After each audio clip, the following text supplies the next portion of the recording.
Hello guys, welcome to the video. Smooth Rizio once again. As you can see from the title, 10 ways to deal with corner pressure or escape the corner. We all know the corner is a really deadly place and no one likes to be there. I hope this video helped you guys become better players, and some of you already know things here, but in general we're here to learn and have fun. At the beginning of this video, I'm going to give you guys 4 reasons why the corner is a deadly place, and also for anything spoken about in this video. If more explanation is needed, there's going to be a short clip after I've finished explaining a particular number. So please, without wasting any further time, grab your notes, grab your popcorn, whatever you have to do. It's time to level up. Gimmicks, setups, techs, And everything cool. It's time to level up.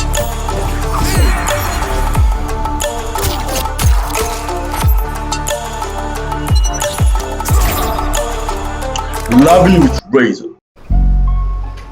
So now we're going to talk about the first reason why the corner is a dangerous place. You can't walk out of pressure or backdash out of pressure. So when you're backed up against the corner, you're forced to hold a lot of plus frames that you would not usually backdash out of in the corner. One of them is this string. You'll see it in the clip to come after this. Or for instance, something like Joker's.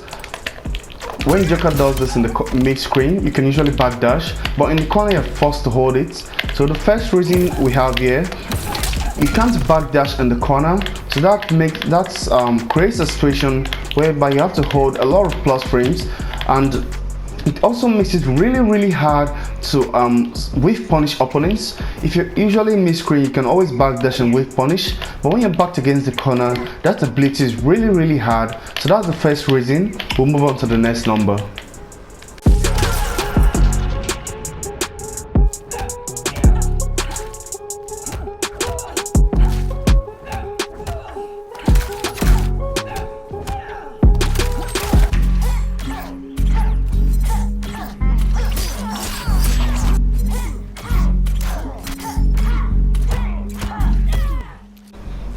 Now on to the second reason. The second reason why the corner is a very dangerous place is that knockdowns do not create a distance between you and the opponent. So the opponent is so you're basically waking up straight into the next pressure or mix. So it can be really frustrating. For instance,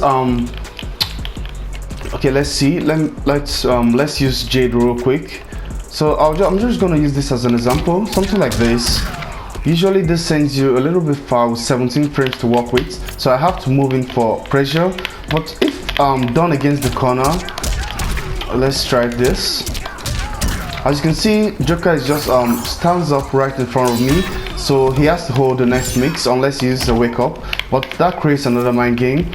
And the fact that knockdowns do not send the opponents far away, it means that all grabs towards the corner automatically creates a grab loop. For instance, this mid screen does not create a grab loop, as you can see the distance between us.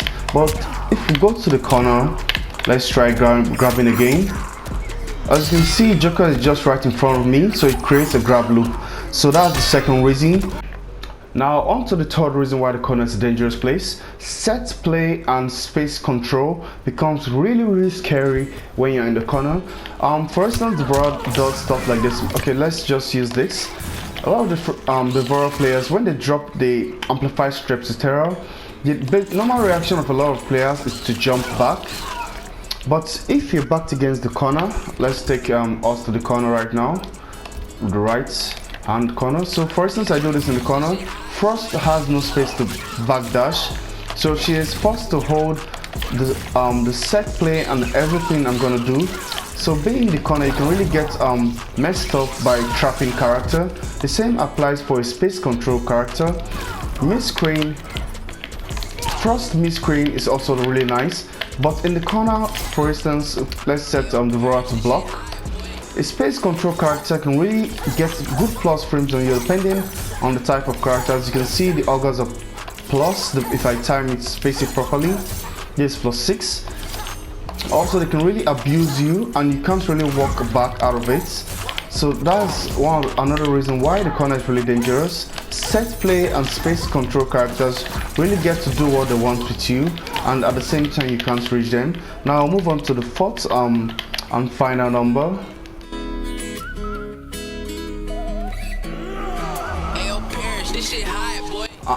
And now we'll move on to the fourth and final reason why the corner is really dangerous, is that a lot of characters get max damage on their combos when the opponents are backed up against the corner. Now I'm going to use first back 1 2 as an example. Mid-screen is optimal for 1 bar. I believe so. So as you can see, 297, but in the corner this is the optimal for 1 bar.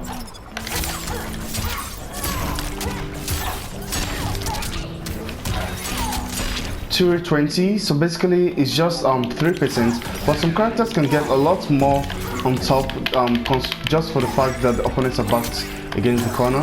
This is the fourth reason why the corner is a really dangerous place. Now without wasting any time, let's move on to how to deal with corner pressure, and that's that.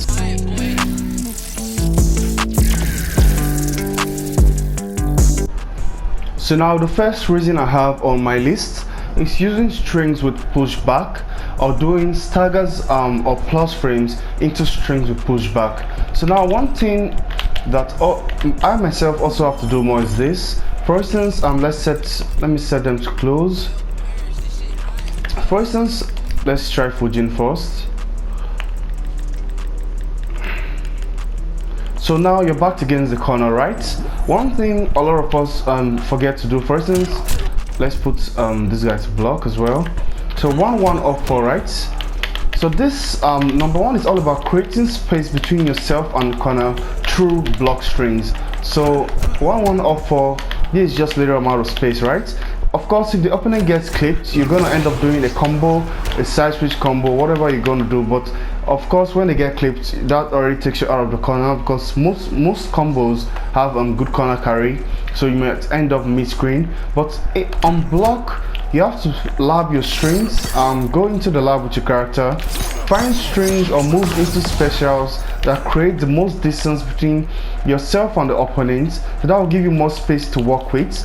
Then you would be able to backdash pressure and like get away with all the stuff that being in the corner stops. So for instance, I landed down 1, I'll do this string.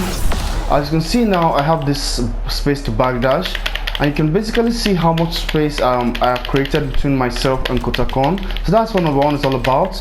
You could also do stagger 1 2, then you move in. It creates more space with the stagger into a pushback string. Now let's use Kota as an example. There's also going to be short click with more examples. Put Fujin to block all. As you can see, I've created so much space with that only 1 string. So instead of doing something let's see, this creates some space, right? But as you can see, it's okay, but not much, and there's a gap as well. So instead of doing stuff that do not create the most space, although this is also okay, lab your optimal spacing options, pushback options. As you can see, so much space created from just 1 string. So for instance, I do a stagger into this. It's just going to be in few moves I've gotten myself out of that deadly corner situation. So that's what number 1 is all about, creating space through push back moves and specials.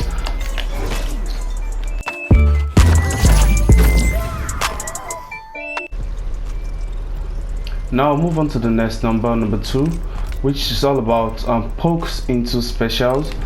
Why this works is that when you're backed against the corner, a lot of opponents are always in a hurry to kill you. So this is the time. For instance, you do a down 1. Players are always in a hurry to do a reversal grab or start with your pressure, because you're in the corner. I don't want to take full advantage of that. So that's why down 1 into special is a very good way to catch opponents that are in a hurry to kill you, and to create some offense that will help you get out of the corner. For instance, you get her down back 4 on hit, you are going to be plus 13, and being plus 13, you can use that to start her throw game. Use it to throw them backwards, or use the plus frames from the special to go into your pushback strings to create distance, like I've said in the former number. Apart from that, not all characters have safe specials they can cancel into. Even though it's an unsafe special, it can still be used as long as you be careful with it. Use it once in a while. Do not spam it if it's really unsafe. But stuff like this are really good because if you clip your opponents, if it's a special that switches side, it's even better. As you can see, now you have the advantage. So poke into specials is a good way to get out of the corner and deal with that pressure, but it really depends on your special, and also do it with care. And I hope this number helps you. Now move on to the next number.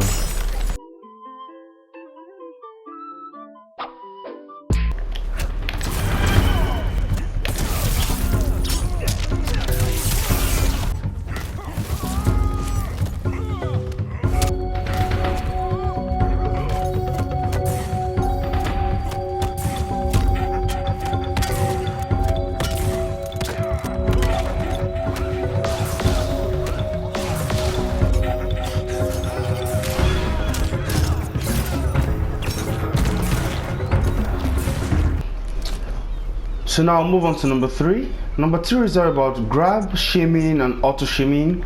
The thing is that any moments whereby you're backed against the corner, when the opponent gives up their turn by doing a string on you, you can always go for a reversal grab, or for instance you get a poke on hit, you go for a grab there. And why is this really dangerous, doing reversal grabs or grab when you have the advantage when you're backed against the corner? Is that once you start this mind game of grabbing once you're in the corner, it's going to open up for them getting shimmied and stuff like that. So for instance, I get to down one, I put spawn in the corner. Now if you do this once in a while, the opponents are going to get scared anytime you're backed against the corner, because they feel you could easily switch the roles and now they are in the corner. Or you could do a forward throw. If your character has a throw loop, either way you're still pushing them away and you have the advantage. But a lot of throws in this game are going to send them towards mid-screen, giving you a lot of space to work with. Now now that the mind game is there, that each time you have advantage, or when you go for a grab, forward or backwards, now this is where shimmy comes in. For instance, you get a down one, go into your auto shimmying strings, because there's a high chance they're going to get shimmied. And if it's a string like this, you're going to send them towards mid-screen. You've given yourself some space to work with. At the same time, shimmy by delay also works really well. For instance, you get to down one, you do a slight walk forward. Because of the fact that they're scared of the forward throw or the backwards throw, a slight walk into your shimmying button or whatever, like use the walk as the shimmy, just down one slight walk into a button, there's a high chance that they're going to get shimmied, and that's what you want. You get your combo and you send them out of the corner. First, I'm going to talk about spawn real quick. Okay, before talking about spawn, if you have a throw KB loaded, this even adds to the layers of this mind game. For instance, you have a forward throw KB loaded for a character that only has a forward throw KB. When you get your down one, you can go for this, because they might try taking forward, or just go for the grab KB. So that all helps the mind game. Now we're going to go to the left. I'll switch over to spawn. If you're a spawn player, being backed against the corner is a really good thing, because the grab mind game is still there with him, and the shimmy mind game is still there. Okay, yes. So for instance, I get to down one a spawn. I could go for a forward throw, the regular one. If I don't have the KB, sends them towards the mid screen, or a backwards throw, reverse the situation. I do not want to be in the corner against a character like this, or I could do a shimmy into good damage. So the thing about spawn, his forward throw has a KB, and the condition for this, as long as you're backed against the corner with spawn, you're going to have the KB, and the KB leads into meterless damage. I do not play spawn, so I don't really have any optimal, but that is just a quick example. So the fact that you always have the throw KB loaded as spawn while you're backed against the corner means that you're going to be able to shimmy opponents a lot, because they're going to be looking out for the throw, and you're also going to be able to get this a lot. So it's a really good situation for you. I believe you understand what I'm trying to say in number 3. Now I'll move on to number 4.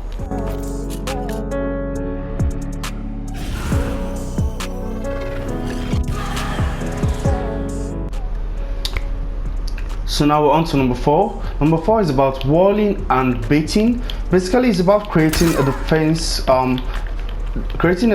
when you're backed against the corner.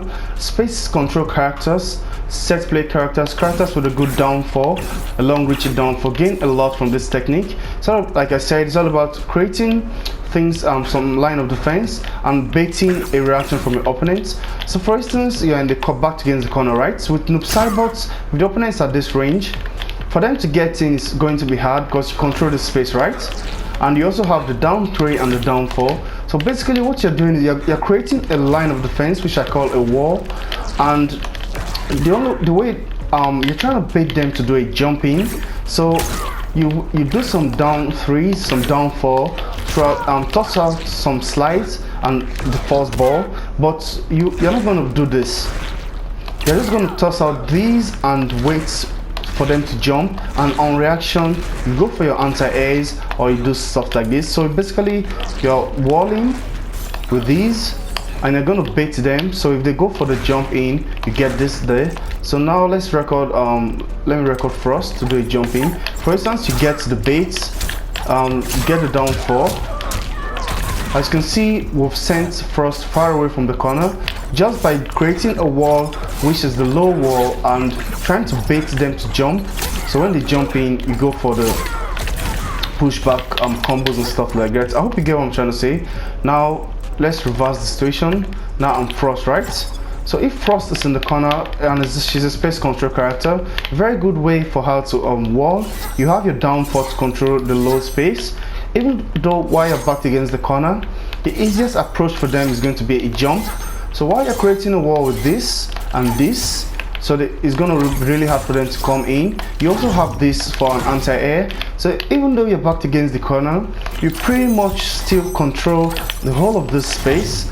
And if you play your cards right, you're going to be able to push them back towards the mid screen or anti-air them if they jump with either your core discharge or your downfall or standing 1.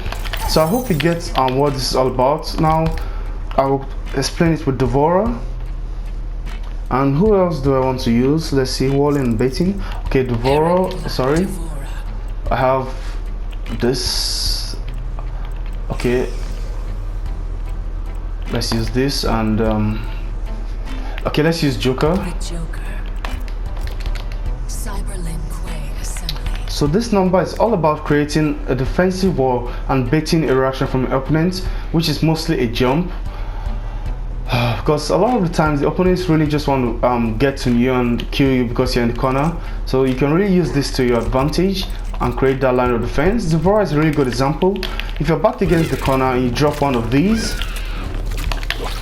so this is a very good example of walling. Cetron and other characters also have their ways of doing it. There might be a short clip after this explanation showcasing some other situations of walling and baiting. So I'm tossing these out, I'm creating the wall. You also have this, and I can also go out. So even though I'm back against the corner, the downfall, sweep range, this controls a lot. So I'm pretty much protecting myself. And for instance, I do a lot of downfall and sweeps. I'm trying to like annoy them on the floor. Then the moment Joker jumps in, I go for this, or go for my standing one anti-air and stuff like that. That's an example of a successful walling and baiting. Same goes for Joker. If a Joker player is backed against the corner, as I said, this also works out with characters with good range downfall. You do the downfall to control the space between you and him. You also have this mind game, and now then they might decide to jump, and then you anti-air their jumps. I hope you understand what I'm trying to explain in this number about creating a defense or a way of baiting opponents to jump in with pokes, space control, set play and stuff. So now I'll move on to the next number.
So now we're on to the fifth number, which is jumping / runaway specials and moves. So now jumping is really helpful when you're being walled in or cornered. The same goes for the runaway move. For instance, you're blocking, right, your journey, and the katana player is throwing the low fans and the high fans. So what you're gonna do is try find a pattern in their zoning or in their set play that they're trying to use, keep you in the corner, and wait for a really good moment, because if you're being kept in the corner by a set play character or a character with a good zoning too, it can be hard at times for you to get in from by using the floor. So what you have to do is study your pattern and go for a really well timed jump in. This really helps. So record katana doing something like this. Okay, sorry, 1 2. So just be patient, get them into the habit of doing something you can jump over. Then 1, then as you can see I got the break 1. So now you've gotten the break out of the corner and we're back towards the main screen. So that's how you can use jumping to get out of the corner against characters that keep you in by zoning or that keep you in by set play. Wait for a really good time to jump. But this works a lot better for zoning like these that are low. First part of number 5, I talked about jumping, right? That talked about jumping over projectiles, so or when you're being zoned out to stuff. Now the same second part of number 5 is about runaway special. So moves, I don't have the rain bubble on. For instance, this really works. This works really well against set play characters like Devourer and anyone that likes to keep you in the corner with dangerous stuffs and that really hard to approach by floor. What you do is that you wait for a moment. For instance, you land a down one, preferably. You land a down one on them, then just get out of there.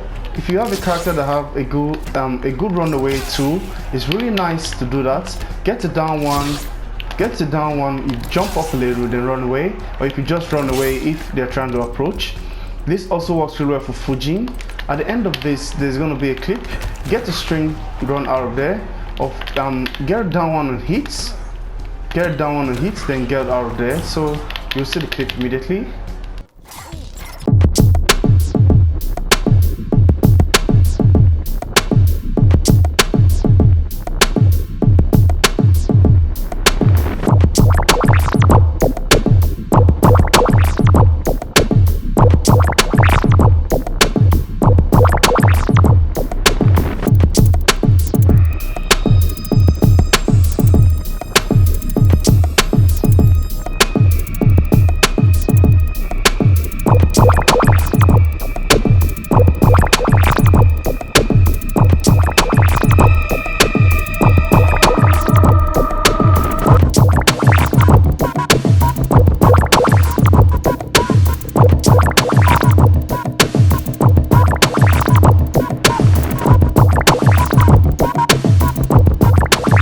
So now we're on to number 6. Number 6 is all about wake ups and how to play the mind game properly. We all know in this game that if you're knocked down, you have an up 3 which gives you an attack that can absorb the opponent hits and stun them, giving you plus frames. We have the up 2 which can be you can get beat out of that, but it launches them up for a full combo.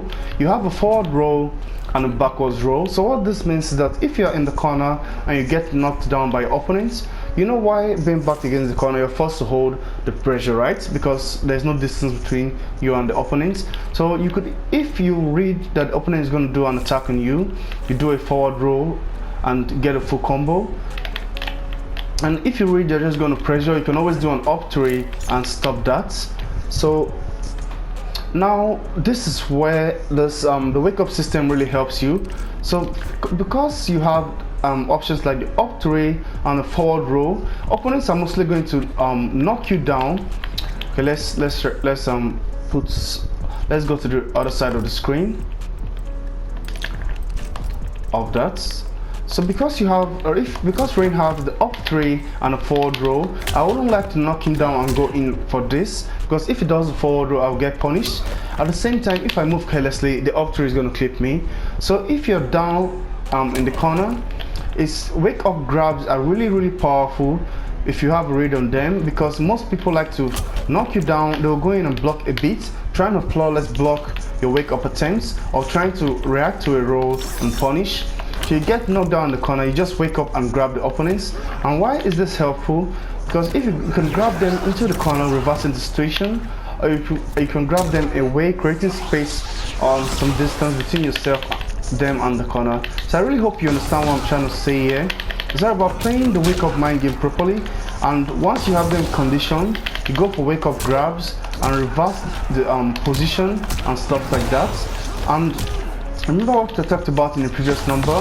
When you start going for wake up grabs, there are times that they're just going to wake up with a 1-2. If they're blocking, there's a chance they could get shimmied. At the same time, there's also a chance they could just get launched while trying to time you with a meaty. So the second part of number 6, as you heard previously, I talked about wake up buttons when you have them conditioned with the up 3 and rolls or wake up grab. So the fact that you can wake up and grab, at times the wake up buttons, they're going to get shimmied and you get a combo depending on the character you play.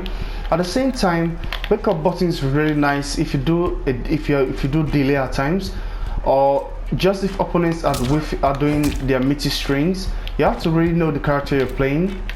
There are characters in which their strings have a lot of gaps in between them. For instance, Fujin's 4-2, you can see the 2 comes out long after the 4. So for instance, Fujin whips the 4 while I'm on the floor. I'm going to have a time to wake up button in between and get a combo. So you're going to see some clips on wake up buttons of me waking up in between some characters, pressure tools, and getting a combo. So wake up button is really powerful in MK11 as long as you use it properly.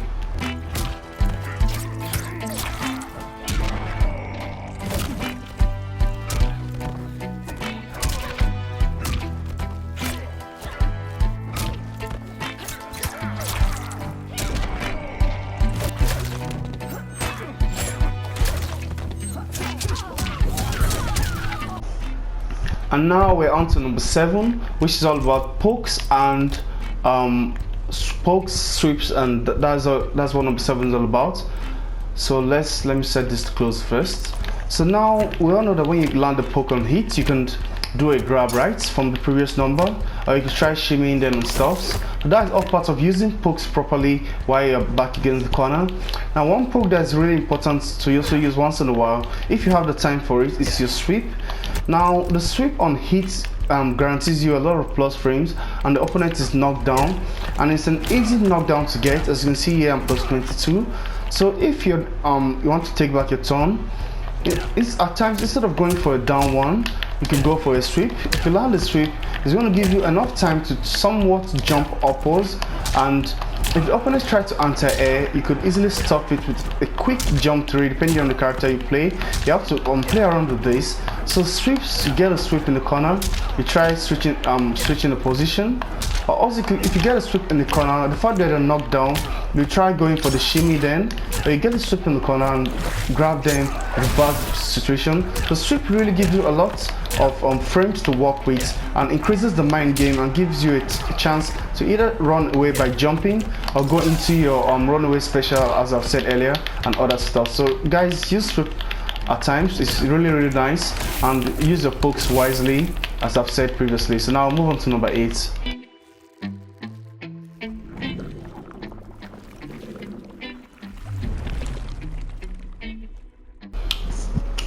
So now we're on to number 8. Something that is really important to take note is that interactables can really help you get out of the corner. At times it's a corner interactable, while at times it's one around possibly this area. So one thing you should know is that after this talking about this, there's going to be a clip showing different interactables and how they can help you get out of the corner. Some of them are good as throws, but for instance the one in this place, as you can see, I can jump over Robocop. So when you're backed against the corner and the opponent is coming to pressure you, and this one stays all through the match, so you could always spend the bar and armor out of there, so that way you can absorb the pressure and get out. You could also do a jump kick with such. Let's see. So this is a lot safer at times. So let's see. Get a jump kick. You also get an armored jump kick. On hits, it takes them it's really so ugly that I'm missing this right now. On hit, you take them towards the mid screen, while on block it's armored either way, you're still safe, and it's really nice. This is just one of them. There are so many tools in every corner in this game, but you'll see it in the clip shortly. For instance, let's go to Robocop real quick. As you can see, this one is, you can toss it as a projectile. It deals 10 damage. You can also armor it to absorb the attack while doing that. And you see, it creates some space between yourself and the corner. At times, depending on where you are in the match, interactables, especially corner interactables, can really help you change the tide of the battle and switch things up. So after this, you'll see a short clip showing more corner interactables.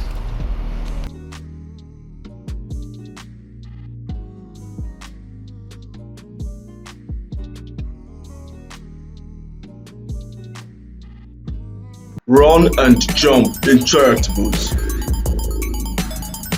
Deadpool. Black Market Alley.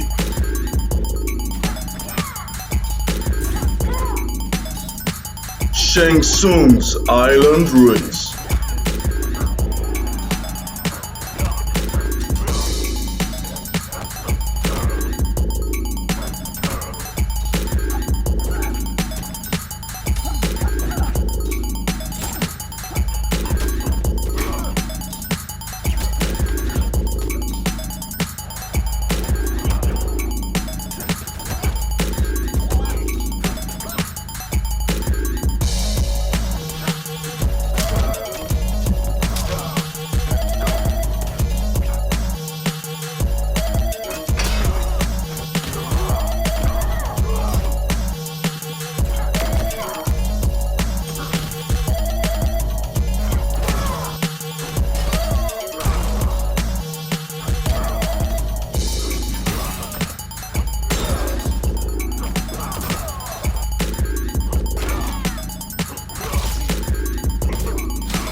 And now we're on to number 9. Number 9 is about side switching, both on hit and on block. So as we all know, on block, on hit you have a combo that side switches, so you can get them in the corner. That's if you land the hit. While on block, there are a few moves that side switches on block, but there's going to be a short clip after as well. So now for instance, you have Kano, right? You get down one, you confirm this. You can do something like, if you don't want them to break away, if they have a break meter for breakaway, you can do something like this. So as you can see now, I've done a side switch. Now they're back against the corner. This is an example of a side switch through a combo. Now the same if we go to Rain real quick. Now Rain is an example of a side switch on block. Let's see. Okay, now put Kano to block real quick. As you can see now, Rain's back on 1-4. If you hold the back direction, it does this. So as you can see, this is an example of a side switch on block and on -5. So for instance, I land the down one or just want to pressure with Rain. A smart thing move to go for while being back against the corner as a Rain player is going to be the back one to get that side switch and put them in the situation. So anytime Rain is back against the corner, this is a really powerful side switching tool to use on them. So now the short clip is going to play after, and let's move on to the final number, which is number 10.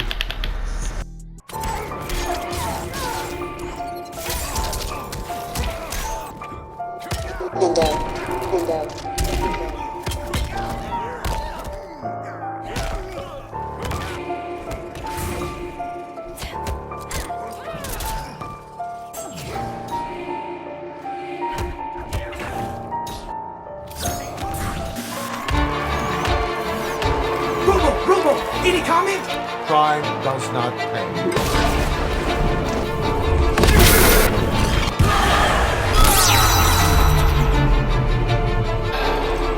So hello guys, now we're on to number 10, the final number, which is about flawless blocking.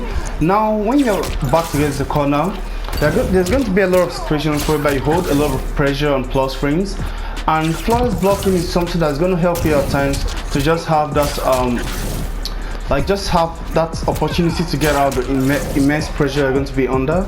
And now the three situations of flawless blocking we're going to talk about here is why under pressure or why the opponent is plus. Number 2 is the duck and flawless block, which I will show you in a minute. And number 3 is when you're knocked down and the opponent go for a jump in setup, you do the flawless block. So as you can see here, we have the dreaded Kano corner set up. Now now a lot of Kano players like to go for a forward one. So now I'm the ring player, let's try the mashing down one. Okay, let's try that again.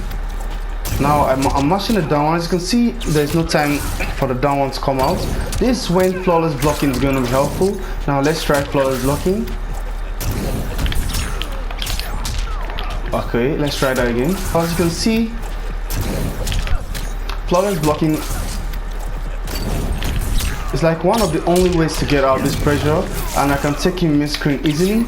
So that's why I feel flawless blocking is really helpful against plus frames and so much things like that when back against the corner. Let's try this. My ring is really rusty, guys. Let's just use this. As you can see, from a flawless block I could turn the tide of the pressure and also get a quick side switch or a combo that takes him mid-screen. So there are a lot of situations whereby flawless blocking is going to help you, which you're going to see in the clip after this. Now I'll move on to the second scenario whereby flawless blocking is really helpful. This is called the duck and the flawless block. Now when you're backed against the corner, a lot of opponents like to use the spacing tool to clip you. For instance, Noob Cyber is an example. Okay, either way, you guys are going to see that in the clip. So let me just use Joker real quick. Let's see. Now we all know that Joker's annoying forward 2-1. When you're backed against the corner as well, a lot of Joker players like to go for the forward 2-1 or the down 4. So duck and flawless blocking moves like these are really helpful, both mid-screen and when you're backed against the corner. But let's record Joker for instance. Okay, I think that's the close. Okay, let's say he's coming in. Let's say he does this, right? Oh, let's go back a bit. Sorry. Let's say he does this. I'm ready to close. Let's try around here. Then he moves around. He's coming in for with this, right? So this is also an example of flawless blocking to increase the negative frames on moves, but that's for another video. So for instance, I get clipped by this, right? And he's trying to come in with the 4-2-1. So this situation whereby duck and flawless block is really helpful. So now he's coming in one. As you can see, that helps you get out of such annoying spacing tools that keep you in the corner. And this is also a good thing to know mid-screen, but I feel it's also really helpful in the corners. So I'll have a short clip maybe showing more characters this can be helpful on. Now I'll move on to the third situation, which is when you've been knocked down by an opponent. So for instance, someone does this, and for some reason I've noticed that when you're knocked down in the corner, a lot of players like doing either a jump kick, it could be different setups, or a jump in punch. So for instance, I'm knocked down like this and the Joker does this. Of course, Joker's knockdown isn't the best example because I can anti-air, but in general, there isn't enough time to anti-air when they do the setups properly. So when you're knocked down like this, you're gonna wake up with a flawless block and hit them out of whatever they're trying to do. So this is also another good way to deal with pressure. Flawless blocking when the opponent is plus, when you're knocked down, and flawless blocking their spacing tools. So I really hope this video helps you in general, and I do feel there are some things I'm missing out, but that could probably be in another video. Once again, Smooth Razor. As always, I really hope this video helped you guys. Have a nice day and keep leveling up. I'll see you guys later.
Lovely with razor.